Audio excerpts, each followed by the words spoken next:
Hello everyone. तो आज है कार्तिक मास का शुक्ल पक्ष। तो आज के दिन 2-3 फेस्टिवल होते हैं जो कि हर जगह के परंपरा के अनुसार मनाते हैं लोग। तो मैं भी मना रही हूँ तुलसी विवाह, जो कि कार्तिक मास शुक्ल पक्ष को तुलसी विवाह कराया जाता है। और इसी तिथि के बाद शादी विवाह के शुभ कार्य आरंभ किए जाते हैं। जिनके यहाँ पुत्री नहीं होती वो शालिग्राम के साथ, यानी विष्णु महाराज के शालिग्राम रूप के साथ तुलसी का विवाह कराकर कन्यादान का फल प्राप्त करते हैं। जो कार्तिक मास स्नान करते हैं वो तुलसी का शालिग्राम के साथ धूमधाम से विवाह करते हैं। तो आइए शुरू करते हैं तुलसी जी के विवाह की लोक कथा। और विवाह मैंने जो अपने घर पे पूजा पाठ किया है उसकी भी मैं दिखा रही हूँ झलक। तो इसके साथ ही मैं आप लोगों के साथ इसकी लोक कथा भी शेयर कर रही हूँ। तो एक परिवार था जिसमें ननद भाभी सब कोई रहते थे। ननद तुलसी जी की परम भक्त थी, पर उसकी भाभी को यह सब पसंद नहीं था। कहती कि तुम्हें दहेज में यही तुलसी दूंगी और बारातियों को तुलसी ही परोसूंगी। बस वो समय भी आ ही गया और शादी का दिन आ गया उनकी ननद का।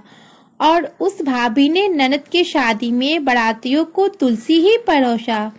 श्री हरि की कृपा से वह व्यंजनों में बदल गया। यह भाभी को पसंद न आया और उसने ननद के गहने के बजाय तुलसी के मंजरी पहना दी, पर वो भी क्षण भर में सोने में बदल गया। वस्त्रों की जगह जनेऊ रख दिया, वो भी रेशम वस्त्र बन गए। फिर जब ननद ससुराल गई तो वहाँ बहुत बड़ाई हुई। तो भाभी को तब तुलसी का महत्व समझ में आ गया। कहते हैं कि श्रद्धा के बिना फल फूल चढ़ाने से कोई लाभ नहीं होता, पर मन में अगर विश्वास हो तो बस एक फूल से ही बहुत कुछ हो जाता है। भाभी ने अपनी बेटी को भी कहा कि तुलसी की पूजा करे, पर उसकी बेटी के मन में कोई श्रद्धा नहीं थी। भाभी ने वही व्यवहार अपनी बेटी के शादी में भी की, पर उसकी जगह तुलसी तुलसी ही रह गई। न वस्त्र बने सोना, जिसमें उसकी और उसकी बेटी की ससुराल में बहुत ही निंदा हुई। इतना सब होने के बाद भी भाभी ने कभी भी अपनी ननद को अपने घर नहीं बुलाया। तब एक दिन भाई ने कहा कि मैं ही जाता हूँ तो कुछ उपहार में देने के लिए। तो भाभी ने उपहार में झोले में ज्वार दे दिया। भाई बहुत दुखी हुआ। फिर भी वो रास्ते में एक गौशाला में गया और गाय के आगे उस झोले को दे दिया, पर वो ज्वार तो सोने में बदल गया, वस्त्रों में बदल गया। तब भाई ने वहाँ गोपालक को सारी कहानी बताई। गोपालक ने कहा ये सब तुलसी माँ का आशीर्वाद है। फिर भाई खुशी खुशी चला गया। भाई के लाए उपहार से बहन और बहन के घर वाले बहुत खुश हुए। माँ तुलसी जिस तरह आप ननद के ऊपर अपना आशीर्वाद बनाए हुए हैं, उसी प्रकार मेरे ऊपर भी कृपा बनाए रखे। ये तुलसी कथा पूर्ण हुई। जय श्री हरि, जय तुलसी माँ। अब एक और पौराणिक कथाएं हैं जिसे मैं आपके साथ शेयर कर रही हूँ। तो एक बार विष्णु भगवान ने अपना तेज समुद्र में फेंक दिया।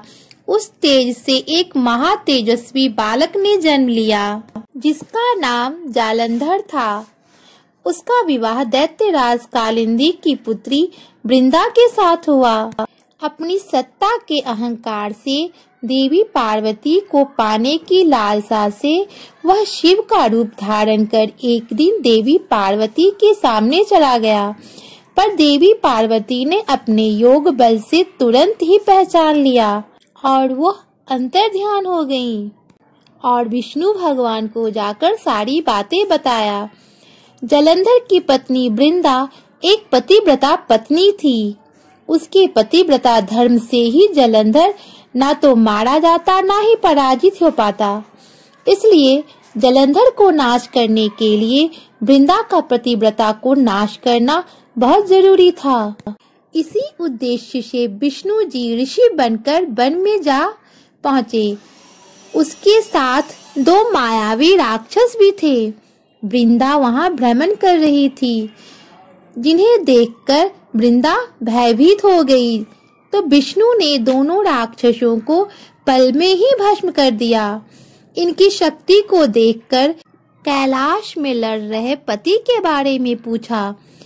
ऋषि ने अपने माया जाल से एक बानर को प्रकट किया, जिसके एक हाथ में जलंधर का सर, दूसरे हाथ में धड़, जिनको देखकर वृंदा मूर्छित हो गई। जब वह होश में आई तो अपने पति के जीवन की याचना करने लगी। तो ऋषि ने उसे जीवित कर दिया और उसी के अंदर विष्णु जी खुद चले गए। फिर वृंदा पति जैसा व्यवहार उस जलंधर के साथ करने लगी, जिससे उनका पतिव्रत धर्म भंग हो गया और कैलाश पर जलंधर युद्ध में मारा गया। इस सारी लीला से वृंदा ने भगवान को शिला के रूप में, हृदय स्वरूप शिला के रूप में जाने को शापित कर दिया।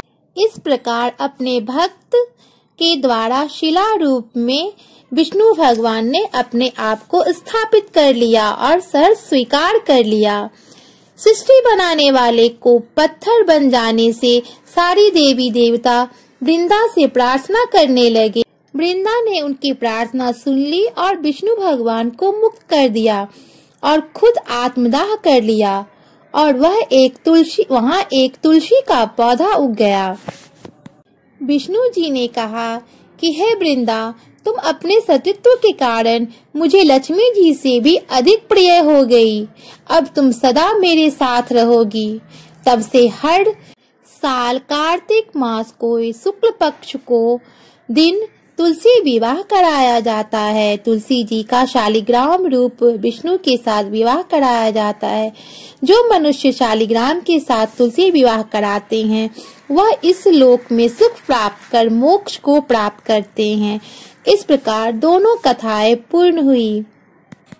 तो यहाँ मैं तुलसी विवाह अपने घर में इस तरह से कर रही हूँ। तो तुलसी विवाह में आंवला का प्रसाद जरूर चढ़ाया जाता है। आप इसे मुरब्बा के रूप में, चाहे किसी भी रूप में आप इसको चढ़ा सकते हैं। 5 फल लेके चढ़ा सकते हैं। तो ये मैंने 5 फल और कुछ ड्राई फ्रूट्स लेके तुलसी विवाह में प्रसाद चढ़ाया है। इसमें तुलसी जी के चारों तरफ एक गन्ना को लगा के उसे मंडप की तरह बना दिया जाता है, पर मैंने गन्ना नहीं लगाया है। आप चाहे तो लगा सकते हैं, अगर नहीं है तो कोई बात नहीं। और फिर मैंने यहाँ 5 दीपक जलाए हैं, कलश रखा है और कलश में मौली लगा दिया है, कपड़े डाल दिए हैं और विष्णु भगवान को भी मौली पहना दिया है, तुलसी भगवान को भी पहना दिया है और उनके कपड़े भी पहना के और थोड़े से बांध दिए हैं। और यहाँ मैं दिया भी जला ली हूँ और यहाँ मैंने तिल से अष्टजल भी बना दिया है। आप चाहे तो चावल से भी बना सकते हैं और तिल से भी बना सकते हैं। तो इस तरह से हम लोगों ने तुलसी विवाह संपन्न किया अपने घर में तुलसी के साथ। तो यहाँ हम सब मिलके तुलसी विवाह संपन्न किए और ये पूजा हमारी संपन्न हो चुकी है। तो ये वीडियो कैसा लगा आप लोगों को कमेंट जरूर करके बताइएगा, शेयर कीजिएगा, लाइक कीजिएगा, नए हैं तो सब्सक्राइब कर लीजिए।